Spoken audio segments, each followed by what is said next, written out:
आज हमारा ये जो एडिशन है वो स्पेशली प्रैक्टिसिंग चार्टर्ड अकाउंटेंट्स के लिए है। जैसा कि हम सब जानते हैं कि हमारे जो सीएस हैं बहुत बिजी रहते हैं क्योंकि ये ऑडिट टाइम है और स्पेशली बैंक ऑडिट्स के लिए। बट इस वक्त जो ये कोविड-19 की वजह से लॉकडाउन हुआ है, इसकी वजह से कहीं ना कहीं इम्पैक्ट आया है बैंक ऑडिट्स के लिए। काफी टाइम से सीएस ब्रांच अलॉटमेंट का वेट भी कर रहे थे और कहीं ना कहीं बैंक वो डिले करता जा रहा था। कुछ दिनों पहले आईसीएआई ने भी एक एडवाइजरी जारी की थी, जिस वजह से कहीं ना कहीं ये लग गया था कि कुछ मेजर चेंजेस इस गाइडलाइंस में होंगे। तो आज इसको देखते हुए आरबीआई का एक सर्कुलर इशू हुआ है, जिसमें उन्होंने काफी मेजर चेंजेस इस गाइडलाइंस में किए हैं, जिसका हम एनालिसिस बाद में करेंगे। बट सबसे पहले हम ये देखते हैं कि जो नॉर्मल सिनेरियो है वो क्या है।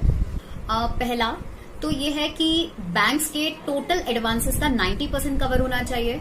दूसरा, जिस ब्रांचेस में 20 करोड़ से ज्यादा के एडवांसेस हैं उनका 100% ऑडिट होना है। और तीसरा, जो 20 करोड़ के नीचे वाली ब्रांचेस हैं उनका once in a 5 year, at least once in a 5 years audit होना है। आरबीआई ने जो सर्कुलर इशू किया है उसमें जो पहले की कंडीशन थी कि 20 करोड़ के ऊपर वाली ब्रांचेस का ऑडिट होना है, वो कंडीशन हटा दी है। दूसरा, 20 करोड़ के नीचे वाली ब्रांचेस का once in a 5 years audit होना है, वो कंडीशन भी हटा दी है।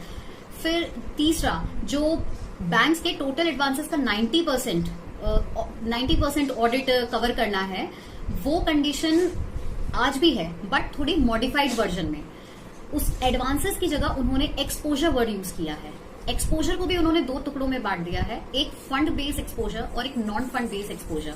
आरबीआई कहता है कि बैंक के टोटल फंड बेस्ड एक्सपोजर का 90% और बैंक्स के total non fund based exposure का 90% कवर होना चाहिए।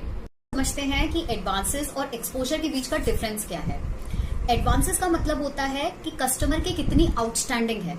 इसको एक एग्जाम्पल के साथ समझते हैं कि कस्टमर ने सीसी लिमिट ले रखी है और उसकी सैंक्शन लिमिट 100 करोड़ की है और उसने खाली अभी 20 करोड़ ही अवेल की है, तो उसका टोटल एडवांस जो आएगा वो होगा 20 करोड़। सिमिलरली, अगर उसने टर्म लोन ले रखा है और उसका टर्म लोन 100 करोड़ का है और उसने 80 करोड़ चुका दिए हैं, 20 करोड़ का आज की तारीख में आउटस्टैंडिंग है, तो 20 करोड़ का एडवांस आ जाएगा।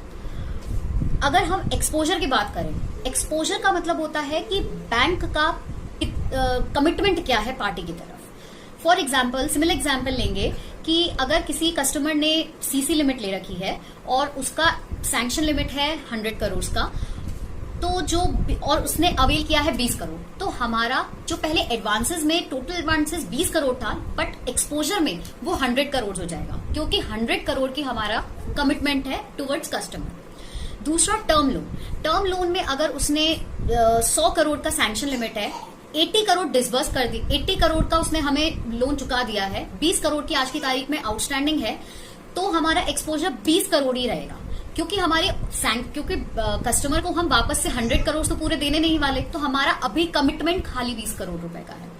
सिमिलर केस में अगर टर्म लोन 100 करोड़ का है और उसने अभी तक खाली हमने उसको डिसबर्स ही 20 करोड़ किए हैं, इस केस में हमारा पूरा जो एक्सपोजर आएगा वो 100 करोड़ का ही आएगा, क्योंकि अभी तक हमने उसको सिर्फ 20 करोड़ ही डिस्बर्स किए हैं, 100 करोड़ 80 करोड़ अभी करने बाकी हैं, तो टोटल एक्सपोजर हमारा 100 करोड़ हो जाएगा। कि इस सर्कुलर की वजह से जो मेजर इम्पैक्ट पड़ा है वो पड़ा है छोटी ब्रांचेस के ऊपर, बिकॉज जो बड़ी ब्रांचेस हैं उनका एक्सपोजर भी काफी बड़ा होता है, तो 90% का जो कवरेज है वो वहीं कवर हो जाता है, और जो छोटी ब्रांचेस हैं वो ऑडिट की असाइनमेंट के बाहर हो जाती हैं। एक अनुमान के मुताबिक नॉर्मल सिनेरियो में जितनी ब्रांचेस का ऑडिट होता, उससे 40%, अराउंड 40% कम ब्रांचेस का ऑडिट होगा, जिसका जो छोटी ब्रांचेस है वो ज्यादातर कैटेगरी 4 ऑडिट फर्म्स को अलॉट होती हैं, तो मेजर इम्पैक्ट जो पड़ेगा वो कैटेगरी 4 ऑडिट फर्म्स के ऊपर ही पड़ेगा, और उनका इस ब्रांचेस से जो असाइनमेंट है वो खत्म हो जाएगा, कहीं ना कहीं कट हो जाएगा और उनका उससे बिजनेस लॉस हो जाएगा। सो फ्रेंड्स, ये था आज जो आरबीआई ने सर्कुलर इशू किया था उसका छोटा सा एनालिसिस। सो आई होप आपको ये वीडियो पसंद आया होगा। Thank you so much.